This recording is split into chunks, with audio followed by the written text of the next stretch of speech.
Welcome back to Chapter 5, Section 6, Probability and Odds. Now, if there was ever a town that you should know something about probability and odds, it's got to be Las Vegas. What with the gambling and sports books and such, if you're not good with your mathematics of things, with your probability, with your odds, you shouldn't be betting any money. Fortunately, tourists aren't always good with their probability, and they come and they spend their money for us.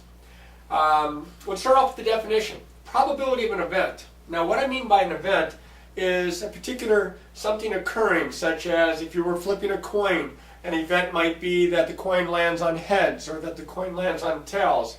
Or if you're rolling dice and you roll 7 with 2 dice, that's an event that you rolled a 7.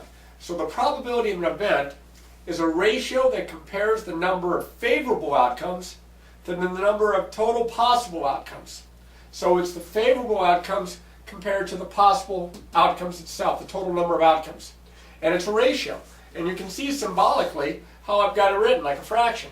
The number of favorable outcomes over the number of possible outcomes. The capital P here stands for the probability, and then whatever the event is. Again, if you're flipping a coin that comes up heads, that might be the event. But the probability of the event is the number of favorable outcomes over the number of possible outcomes, which means that the numerator is never bigger than the denominator.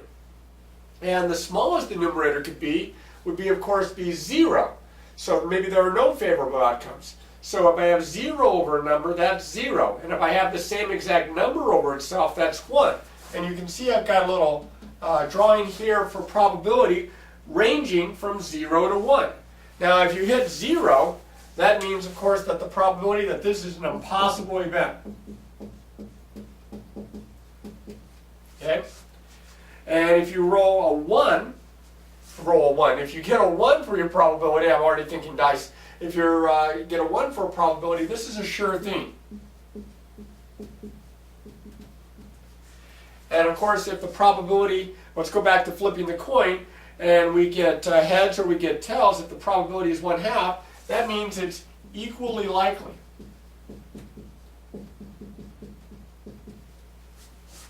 Okay?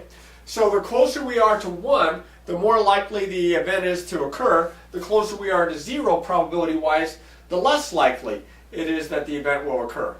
All right, so what we're going to do is we're going to talk about some examples here of how to determine probability, and we're going to get to rolling those dice. But I'm going to clear this all out here first. So make sure that you have the definition. Make sure that you have this little formula for finding probability. Because I'm telling you now, probability is definitely going to be on your proficiency test, as well as anything we do here in Chapter 5. So I'm going to go ahead and clear this off. Here's our first example. It says, you roll a pair of dice.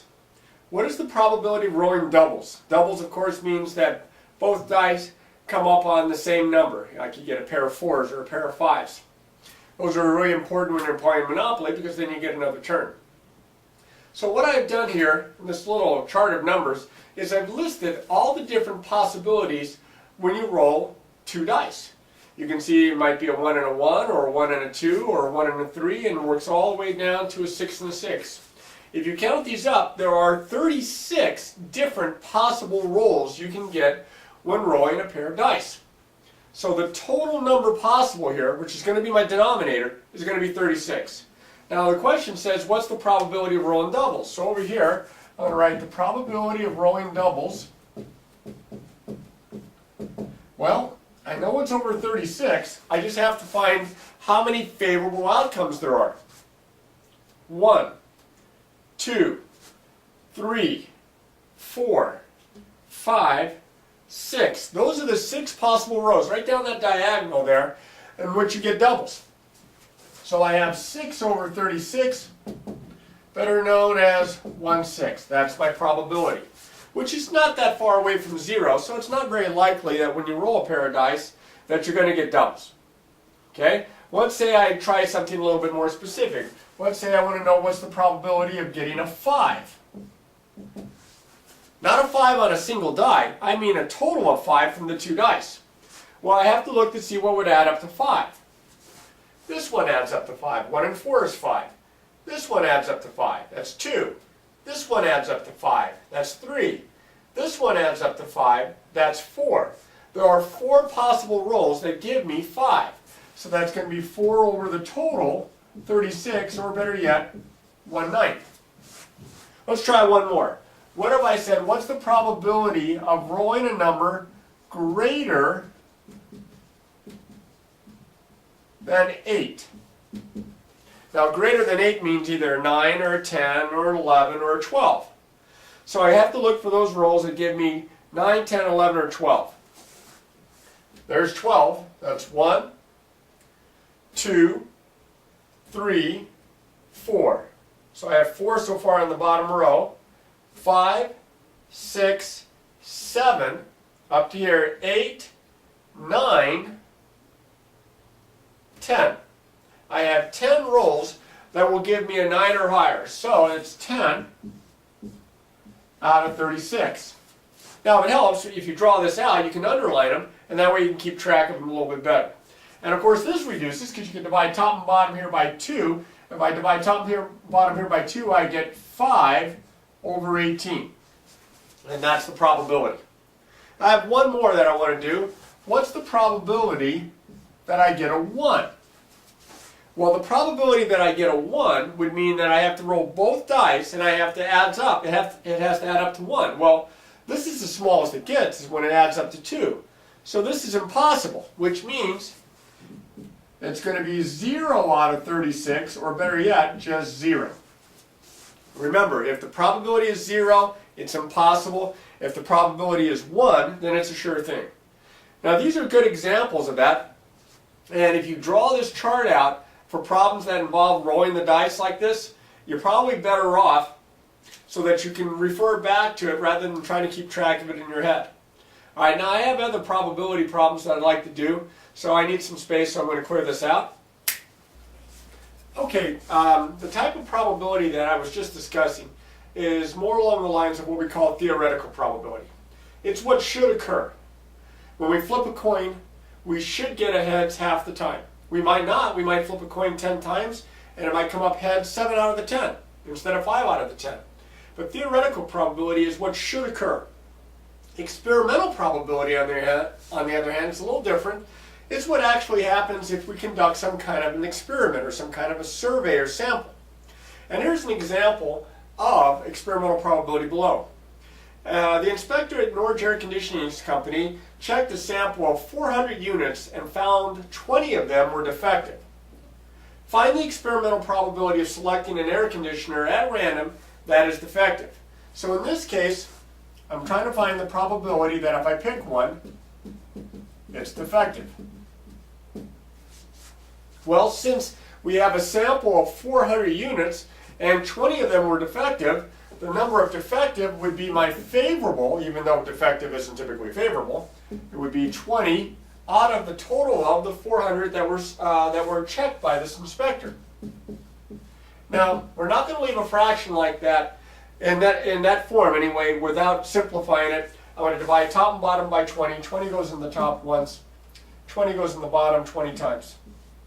If you want to, you could write this as 0.05 as a decimal, or if you wanted to get really fancy, 5%. And the nice thing about writing as a percent is that if you were making some type of report, this inspector, he could say that the people that run the company can expect 5% defects when they run through the line and they're built. Of course, then there's, they send those back. That's why they have people inspect. Okay, I'm back now. A coin is randomly removed from a change purse that contains 7 pennies, 8 nickels, and 5 quarters. So we have 7 pennies, 8 nickels, 5 quarters. We have 20 coins in this change purse. First question we should be able to answer.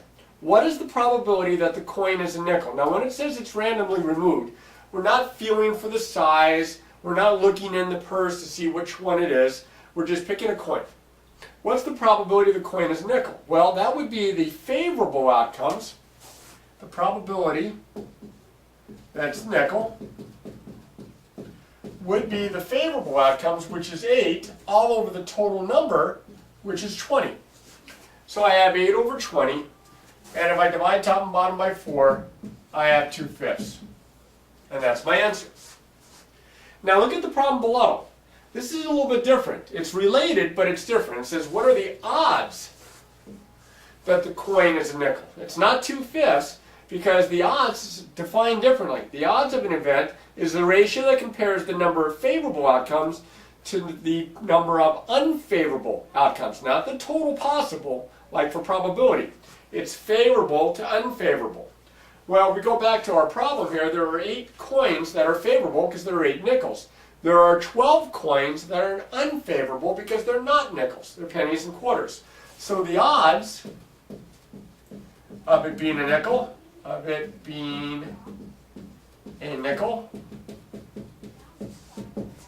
would be the 8 nickels compared to the 12 coins that are not nickels. Now you can see that if you add these two amounts together, you get the denominator. So you can see how closely they are related. The numerators are exactly the same, and this denominator is just the sum of these two, and this denominator is just the difference of these two. And this reduces, by the way, divide top and bottom by 4 to 2/3. And that would be my answer. So probability and odds, although they're very much indicating the chance or the likelihood of something to occur, are done in a little bit different manner. All right, let me try this again. I got to clear this out. Give me a minute. Okay, last example. It's just got several parts here. It says that a bag contains 6 red marbles, 3 blue marbles, and 1 yellow marble. Now we're just going to assume here that all the marbles are the same size and that you can't tell one from another without looking at them. And this bag contains them. So what we're going to do is we're going to reach in without looking and we're going to choose a marble. My first question is, what's the probability that it's a yellow marble? Well, probability is favorable to total. There are 10 total marbles, 6 plus 3 plus 1. Only 1 is yellow, so that's 1 favorable out of 10 total, and that does not reduce. Part B there says, what's the probability that the marble we choose is not red? Well, there are 4 marbles that are not red, 3 blue and 1 yellow, so that would be 4 favorable out of 10, or this reduces to 2/5. Okay, that was a little tricky there with the not red, okay, which meant another way of saying blue or yellow. What's the probability I get a green marble? Well, there are no green marbles, so I can tell you that. That's impossible. That's 0. And what's the probability that I reach in and I pull out a marble and that it's a marble? Well, 1. That's a sure thing. Now the last 2 parts here have to do with odds. It says find the odds of choosing a blue marble. Well, there are 3 marbles that are blue. There are 7 marbles that are not. So the odds of choosing a blue marble would be favorable 3 to unfavorable 7. Not the total. That would be probability. So my answer there is 3/7. Now here it says find the odds against choosing a yellow marble, which means that if it's not yellow, it's got to be one of the other 2. Well, there are 9 marbles that are not yellow and 1 that is, so this would be 9 to 1. Now notice here, I'm going to leave it as 9 to 1. I'm not going to write this as 9 because I have to show that ratio effect. And I do that here by leaving it as what appears to be an improper fraction. Now yes, I did write this as 1, but that's because that's the maximum probability a number can be. Here 9/1, that's just one of the odds. You may have even heard people talking about the odds of something occurring or something not occurring to be 9 to 1. Well, that would be the way we would write it symbolically. Well, you have to know your probability reasonably well in mathematics, and this introduction to simple probability is hopefully going to help you as you work problems that you're going to see on practice proficiency material, maybe even things such as preparing for the SAT or the ACT, as well as, of course, the class itself. But remember, as always, practice, practice, practice.